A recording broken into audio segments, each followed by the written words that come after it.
बिस्मिल्लाहिर्रहमानिर्रहीम, अस्सलाम वालेकुम रहमतुल्लाहि वबरकातुहू। मेरा नाम अहमद अकील है। आप देख रहे हैं प्रॉपर्टी टीवी। आज के दौर के अंदर ईमानदारी से कैसे कारोबार करें, हमारा दीन बताता है, किताबें बताती हैं, किसी भी मज़हब की किताब ये नहीं कहती कि आप ईमानदार ना हो या ईमानदार होने में नुकसान है। सही है। इसके बावजूद इंसान जो है वो ईमानदारी से क्यों कतराता है या ईमानदारी को क्यों अपना शार नहीं बनाता, ये बड़ा एक अहम सवाल है।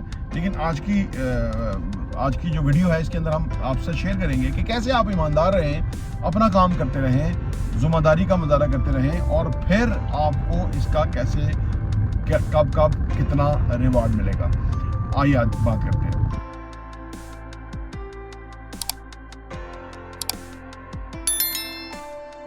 Welcome back. देखिए जी, जो ईमानदारी है वो हमारे पर्सनल इख्तियार की चीज़ है। यकीन करें, कोई दुनिया की कोई भी ताकत हमें ईमानदार बनाना चाहिए, हम नहीं बन सकते। ठीक है ना। आपने टैक्स का मामला देख लिया होगा। पाकिस्तान जैसे मुल्क में, तीसरी दुनिया में, जहाँ पे टैक्स को मिसयूज़ किया जाता है और जो लोग टैक्स के पैसे में बैठते हैं उनके यहाँ ईसी चलते रहते हैं, उनके यहाँ मरात, हर मुल्क डूब रहा है, मुल्क मर रहा है, मुल्क के पास वसाइल नहीं है। लेकिन नौकरों की आकड़ आप देखें तो आपको अंदाज़ा होगा कि यार जिस तरह एक वहशी को, एक बेहिस इंसान को किसी का एहसास नहीं, दर्द नहीं होता, उसी तरह सरकारी मुलाजमीन, सरकारी नौकर, चाहे वो छोटा नौकर हो या बड़ा नौकर हो, उनके ये जो वसाइल हैं, ये जो फंड्स को इस्तेमाल कर बेदरेक इस्तेमाल करने का जब उनका तरीका देखें तो आपको ज़रूर अंदाज़ा होगा कि भाई कोई को कैसे इनको ज़िम्मेदार बना सकता है या कोई कैसे इनको ये कह सकता है कि यार आप जो है ना ये वसाइल का ज़िया ना करो। अच्छा, इससे क्या होता है, जब लोग देखते हैं कि जी मरी नाचते जाते हैं, घोड़े जो है वो मुरब्बे खाते हैं जी, किसी भी एक दहशतगर्दी की एक्टिविटी को देखते हुए इतने फंड्स मंजूर करा लिए जाते हैं कि हमें दहशतगर्दी की जंग के लिए इतना पैसा और चाहिए। ये सारे लले तलले हैं जो कि बेसिकली ये किए जाते हैं हमारे यहाँ। तो फिर लोगों का इत्मीनान ख़त्म हो जाता है, वो टैक्स नहीं देते। वो कहते हैं कि हमारा टैक्स मिसयूज़ होगा, हमारा टैक्स इन लोगों की यशियों में जाएगा, तो हमें क्या ज़रूरत है टैक्स देने की। तो क्या हुआ, वही अगर वो लोग कि जो सरकारी नौकर हैं या वो अपनी मरात जो है उसको लिमिटेड करें, कंट्रोल करें, या वो उसमें कोई जायज़ रवैया अख्तियार करें, तो उससे क्या होगा कि एक यकीन पैदा होगा, ट्रस्ट पैदा होगा आम आदमी का यकीन आ जाए ना कि यार जो मेरा पैसा है वो सही जगह लगेगा, या मेरे फंड्स मेरी हेल्थ पे, मेरी एजुकेशन पे, मेरी सड़क पे, यानी मेरे उस पे लगेंगे, तो वो क्यों नहीं टैक्स देगा, वो डेफिनेट देगा। लेकिन जब उसे पता होता है कि ये हमारी जो सड़क है ये तो उसने बनना ही नहीं है, जहाँ से मेरी सड़क नहीं बन रही, कितना अरसा हो गया, हर दूसरे बंदे की सड़क जो है नहीं बन रही, तो किस बात का टैक्स, आपकी अय्याशियों का और चोरी का टैक्स, तो ईमानदारी। अब ये तो सरकारी उसमें चला गया, लेकिन मैं ईमानदारी की बात करता हूँ कि जो आप अपने आप को ईमानदार रखते हैं वो कैसे रखते हैं। देखिए, जो आपकी ईमानदारी है ना, आपको बड़ा सोचना ये है कि आपको ये सोचना है कि इसका बड़ा रिवार्ड मिलेगा मुझे आने वाले टाइम में।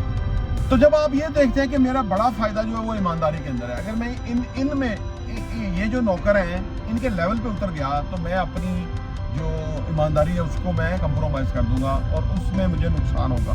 क्योंकि देखिए, जैसे लोगों से आप डील करते हैं वैसे हो जाते हैं। आइन तोड़ने वाले लोगों से आप डील करोगे तो आप वैसे हो जाओगे जिनका ना कोई असूल है, ना हलफ की वो वफादारी नहीं करते, तो आप उनके लेवल पर जाएंगे तो आप ख़राब होंगे। तो लिहाजा आपको अपने सेल्फ जो है ना उसमें ज़िंदगी में आपको क्लैरिटी लानी चाहिए। ठीक है कि आप अपने आप को क्लियर रखें कि भाई ये बात अगर कुरान और हदीस की रोशनी में है कि ईमानदार रहने से फ़ायदा ज़्यादा है, बरकतें ज़्यादा है। फिर गोरे ने, डॉक्टर स्टैनले ने रिसर्च की है, उसके ऊपर पहले नंबर पे ऊपर ईमानदारी कि जो लोग ज़्यादा पैसा कमाते हैं तो वो ईमानदार होते हैं। तो लिहाजा अपने ज़हन में क्लैरिटी लाएँ तो आपकी ईमानदारी के ऊपर रहना आपको आ जाएगा और आप उससे कई गुना ज़्यादा फ़ायदा उठाएंगे। और आप जब कुछ मामला में ईमानदार होना शुरू होंगे, फिर आस्था बाकी चीज़ों में भी आप हो जाएंगे, आपको समझ लग जाएगी कि यार ये वाकई चीज़ काम करती है। दूसरी बात यह है कि अपने आप को कोई इंसेंटिव दें कि यार मैं ईमानदार रहूँगा तो ये मेरे लिए इंसेंटिव है। ठीक है ना। वैसे तो हमारा दीन जो है बहुत इंसेंटिव देता है, वो नेकी करने के ऊपर बहुत हुक्म है कि थोड़ा सा करेंगे। अल्लाह फरमाता है कि एक दफ़ा मुझे याद करेंगे तो मैं आपको याद करूँगा, मुझे तन्हाई में याद करेंगे मैं तन्हाई में याद करूँगा, मुझे महफिल में याद करेंगे मैं महफिल में याद करूँगा। देखो ना, ये हर दीन के हर पहलू के अंदर इंसेंटिव मौजूद है और बहुत ही अट्रैक्टिव इंसेंटिव है। तो यानी आप अपने आप को ये इंसेंटिव से ज़रूर बताएं, दिखाएं, दें अपने आप को कि ये इंसेंटिव है इस अमल का। जितना आप अच्छा बेहतर करेंगे उतना आपके मामलात में बेहतरी आएगी और उसको बिलीव करना शुरू करें, ठीक है ना। उसको बिलीव करें कि ये इस वजह से हुआ कि मैंने ये ईमानदारी की या मैं इधर ठीक रहा तो अल्लाह ने देखो गैबी मदद की, मेरे ऊपर अल्लाह ने मेहरबानी फरमाई और ये चीज़, वो जो मसला था वो हल हो गया।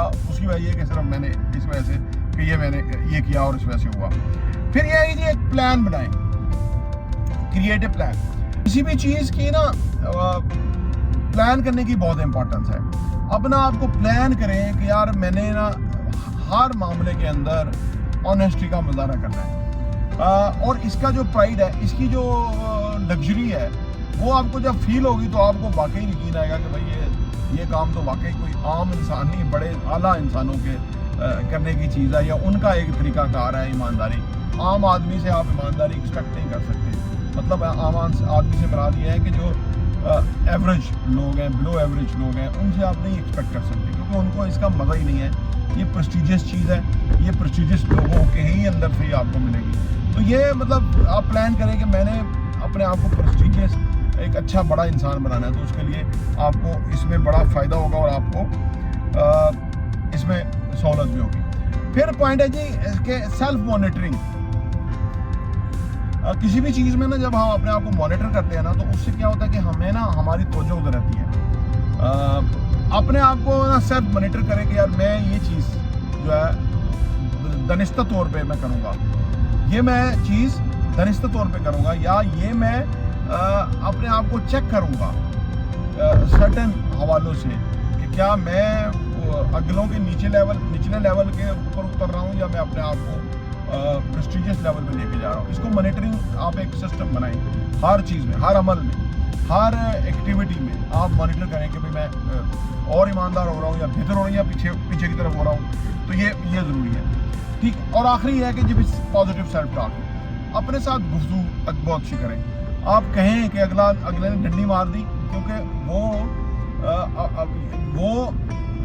आगे नहीं बढ़ना चाहता, क्योंकि जो ईमानदारी का मुजाहरा करेगा ना, इसका मतलब ये है कि उसके मकासद बड़े हैं, इंसान समझता है इसका क्या फ्रूट्स और फ़ायदा है और वो इससे कई गुना ज़्यादा फ़ायदा हासिल कर रहेगा। और अगर कोई डंडी मारे तो आप ये समझ रहे हैं कि वो जो है ना छोटा इंसान है, वो बजाय तो भी ना इस लग्जरी को समझते नहीं। हालांकि जो उसका मकाम है, जो उसका पोजीशन है, उस पोजीशन के मुताबिक उसको ईमानदारी का मुजाहरा करना चाहिए। और फिर आप ये भी सोचें कि अगर मेरे साथ इसने डंडी मारी है तो कितने लोगों के साथ इसने डंडी मारी है और डंडी मारने के बाद भी ये सर्वाइव कर रहा है, तो इसका मतलब ये है कि डंडी ना मारता तो कितना सर्वाइव करता। यकीन कीजिए कि ये आप अगर अपने साथ गुफ्तगू में अच्छा रखें, पॉजिटिव रहें, तो इससे आपको बहुत फ़ायदा होगा। तो ये चंद बुनियादी तजावीज़ हैं। अगर आप ईमानदार रहना चाहते हैं और इससे आप इंजॉय करना चाहते हैं, ग्रोथ करना चाहते हैं, हैप्पी रहना चाहते हैं और आप सीना तान के जीना चाहते हैं, तो ये चंद तजावीज़ हैं, इस पर अमल करें। प्रॉपर्टी न्यूज़ देखने का बहुत बहुत शुक्रिया।